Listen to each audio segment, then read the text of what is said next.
పెళ్ళైనా పండగైనా వేడుక ఏదైనా పట్టుచీరల ప్రత్యేక వేదిక వారాహి సిల్క్స్.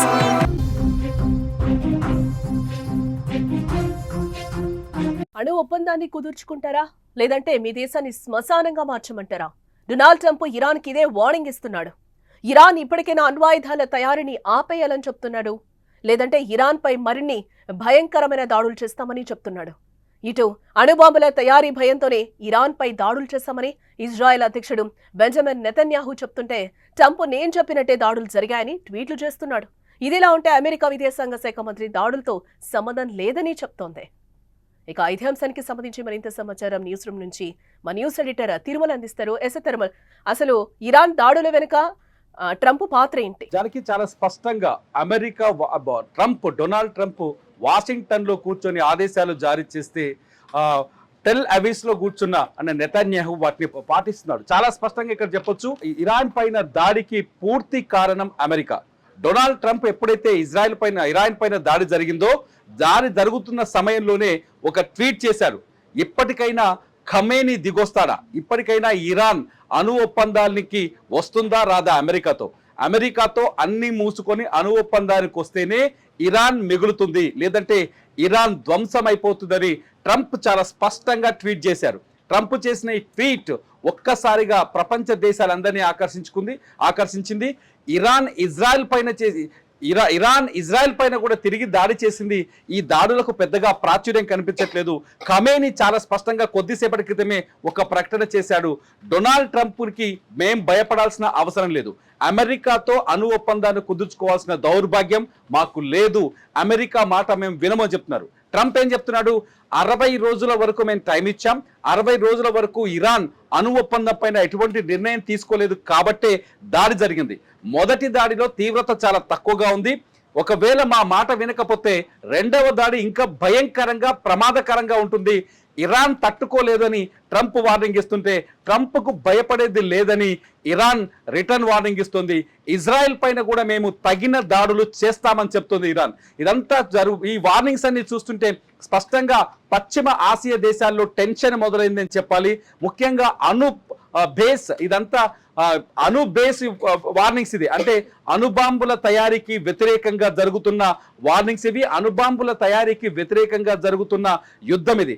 ఇరాన్ ఎప్పుడైతే అణుబాంబుల తయారీకి సిద్ధపడిందో, గురువారం రోజు ఒక కీలకమైన నిర్ణయం తీసుకుందో, ఆ నిర్ణయాన్ని ఆపడం కోసం ఇజ్రాయెల్ రాత్రికి రాత్రే ఇరాన్ పైన విరుచుకుపడింది, టెహరాన్ పైన విరుచుకుపడింది. నెతన్యాహు చాలా స్పష్టంగా చెప్తున్నారు, ఇరాన్ తయారు చేస్తున్న అణుబాంబుల వల్ల ప్రపంచానికి ముప్పుంది, ఇరాన్ తయారు చేస్తున్న అణుబాంబులతో మొదటగా నష్టపోయేది మా దేశం, ఇజ్రాయెల్కి నష్టంగా ఉంది. ఎందుకంటే చాలా రోజులుగా ఇజ్రాయెల్ని ఇరాన్ హెచ్చరిస్తూ వస్తుంది, ఇజ్రాయెల్ని బూడిద చేస్తాం, ఇజ్రాయెల్ని అంతం చేస్తామని. ఎందుకంటే హిజ్బుల్లా ఏదైతే ఉందో, ఇరాన్ ప్రేరేపిత ఉగ్రవాద సంస్థ ఇజ్రాయెల్లో విధ్వంసాలకి కారణమవుతుంది అని చెప్పేసి హిజ్బుల్లాని వ్యతిరేకిస్తూ హిజ్బుల్లాపై దాడుల నేపథ్యంలో ఇజ్రాయెల్కి ఇరాన్కి మధ్య ఉద్రిక్త వాతావరణాలు ఉన్నాయి.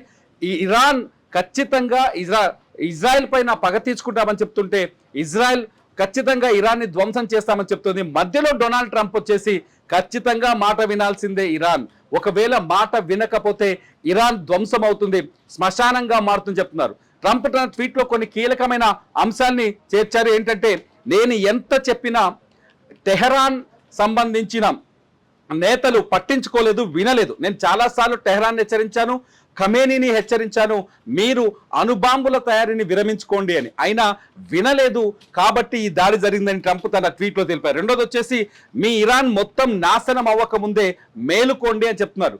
అంటే ఖచ్చితంగా భవిష్యత్తులో ఇరాన్ అనే దేశం లేకుండా చేయబోతున్నామని ట్రంప్ చాలా స్పష్టంగా చెప్తున్నారు.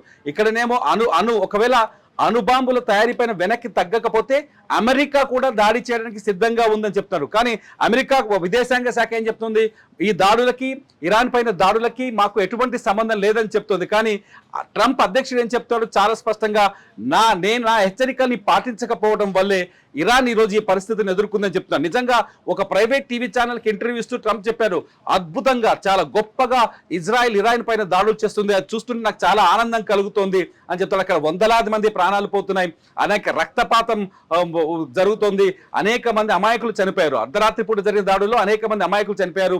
ఇజ్రాయెల్ మళ్ళీ హెచ్చరిస్తోంది, మా కారు బాంబులు ఉన్నాయి, సూసైడర్ బాంబర్లు ఉన్నాయి ఇరాన్లో అనేక ఇరాన్ భూభాగంలోనే అనేక వ్యూహాత్మక ప్రాంతాల్లో మా ఎవరైతే బాంబర్స్ ఉన్నారో రెడీగా ఉన్నారు ఇరాన్ని నాశనం చేయడానికని ఇజ్రాయెల్ చెప్తుంది. ఇదంతా చూస్తుంటే ఖచ్చితంగా ఈ యుద్ధానికి కారకుడు డొనాల్డ్ ట్రంప్ హెచ్చరికలతోటే ఈ యుద్ధం మొదలైంది. డొనాల్డ్ ట్రంప్ చెప్పడం వల్లనే నెతన్యాహు నిర్ణయం తీసుకున్నాడు. డొనాల్డ్ ట్రంప్ ఆదేశాలకు సపోర్ట్ చేయడం బట్టే, అంటే అమెరికా సపోర్ట్ చేయడం వల్లే ఇజ్రాయెల్ ఈ దాడులకు తెగబడిందని ఖమేని కూడా ఇప్పుడు అదే విమర్శలు చేస్తున్నారు. ఈ ఇజ్రాయెల్ కాదు దాడులు చేస్తుంది, ఇజ్రాయెల్ ఒక కీలు బొమ్మ అమెరికా చేతిలో, ఇజ్రాయెల్ దాడుల వెనుక ఖచ్చితంగా అమెరికా ఉందని చెప్తారు. నిజానికి అమెరికాకి ఇరాన్కి మధ్య అణు ఒప్పందాల పైన కొన్ని దఫాలుగా చర్చలు జరుగుతున్నాయి. ఇప్పటికే ఓమన్ దేశం ఈ రెండు దేశాల మధ్య చర్చలకు రాయబారిగా ఉంది. ఓమన్ దేశంలో ఇప్పటి వరకు 5 సార్లు చర్చలు జరిగాయి, 6వసారి చర్చలకి వెళ్లాల్సిన అవసరం ఉంది. ఈ చర్చలో ఇప్పటి వరకు ఎటువంటి నిర్దిష్టమైన నిర్ణయం రాలేదు. అణు ఒప్పందాన్ని రద్దు అణు బాంబుల తయారీని, యురేనియం శుద్ధిని రద్దు చేసుకోవాలని అమెరికా చెబుతుంటే ఖమేని ఎవరైతే ఇరాన్ సుప్రీం లీడర్ ఉన్నారో అసలు ట్రంప్ మాటలు వినాల్సిన అవసరం లేదు, అమెరికాను పట్టించుకోవాల్సిన అవసరం లేదని మొండిగా ముందుకెళ్తున్నారు. ఈ ఇద్దరు అంటే ఇరాన్ అణుబాంబులను అసలు తయారు చేస్తుందంటారా? ఇరాన్ నిన్ననే ఒక పెద్ద నిర్ణయం తీసుకుంది. ఇప్పటికే ఇరాన్లో 2 అణుశుద్ధి కర్మాగారాలు ఉన్నాయి, ఇక్కడ యురేనియం శుద్ధి జరుగుతోంది, ఇవి అణుబాంబుల తయారీ కోసం. మూడో అణుశుద్ధి కర్మాగారాన్ని కూడా రెడీ చేస్తుంది ఇరాన్. 9 అణుబాంబుల్ని తయారు చేయడానికి రెడీగా ఉంది. ఈ 9 అణుబాంబుల్ని ఆపడమే ఇప్పుడు అమెరికా లక్ష్యంగా పెట్టుకుంది. అందుకనే ట్రంప్ ప్రపంచ దేశాలందరితోనూ ఇరాన్ విషయంలో ఫోన్లో మాట్లాడుతున్నారు, లేఖలు రాస్తున్నారు, మెయిల్స్ పెడుతున్నారు, ప్రపంచ దేశాలందరితో సంప్రదించే ప్రయత్నం చేస్తున్నారు. ఇందులో భాగంగానే రష్యా ఉక్రెయిన్ యుద్ధం మధ్యలో కూడా ఎప్పుడైతే ఉక్రెయిన్ ఆపరేషన్ స్పైడర్ వెబ్ చేసిన 2వ రోజే రష్యా అధ్యక్షుడు పుతిన్తో మాట్లాడారు డొనాల్డ్ ట్రంప్. మీరు ఆ ఉక్రెయిన్ని అంటే క్షమించండి అని మాట్లాడుతూనే ఇరాన్ని ఎలా కంట్రోల్ చేయాలి, ఇరాన్ మీరు చెబితే వింటుంది, రష్యా చెబితే వింటుందని ట్రంప్ చెప్తున్నారు. ఎందుకంటే ఇరాన్కు రష్యా మద్దతుగా ఉంది మొదటి నుంచి. ఇరాన్ రష్యాకి సపోర్ట్ చేస్తుంది, రష్యా ఇరాన్కి సపోర్ట్ చేస్తుంది. ఈ నేపథ్యంలో రష్యాని కంట్రోల్ చేయండి అంటూ పుతిన్కి కూడా చెప్పాడు డొనాల్డ్ ట్రంప్. ఇదంతా చూస్తుంటే ఒక భయానకమైన వాతావరణం అయితే ఏర్పడుతుంది. ఇది 3వ ప్రపంచ యుద్ధం వైపు కూడా దారి తీయొచ్చని నిపుణులు చెబుతున్నారు. జానకి రైట్ తిరుమల. మొత్తంగా మనం చూస్తే డొనాల్డ్ ట్రంప్ ఇరాన్ కైతే వార్నింగ్ ఇస్తున్న పరిస్థితి కనిపిస్తుంది. ఇరాన్ ఇప్పటికైనా అణ్వాయుధాల తయారీని ఆపేయాలని కూడా చెప్తున్నారు, లేదంటే ఇరాన్ పై మరిన్ని భయంకరమైన దాడులు చేస్తామని కూడా చెప్తున్నారు. ఇటు అణుబాంబుల తయారీ భయంతోనే ఇరాన్ పై దాడులు చేస్తామని ఇజ్రాయెల్ అధ్యక్షుడు బెంజమిన్ నెతన్యాహు కూడా చెప్తున్నారు. ట్రంప్ నేను చెప్పినట్టే దాడులు జరిగాయని కూడా ట్వీట్లు చేస్తున్న పరిస్థితి కనిపిస్తుంది. ఇదిలా ఉంటే అమెరికా విదేశాంగ శాఖ మాత్రం దాడులతో సంబంధం లేదని కూడా చెప్తోంది.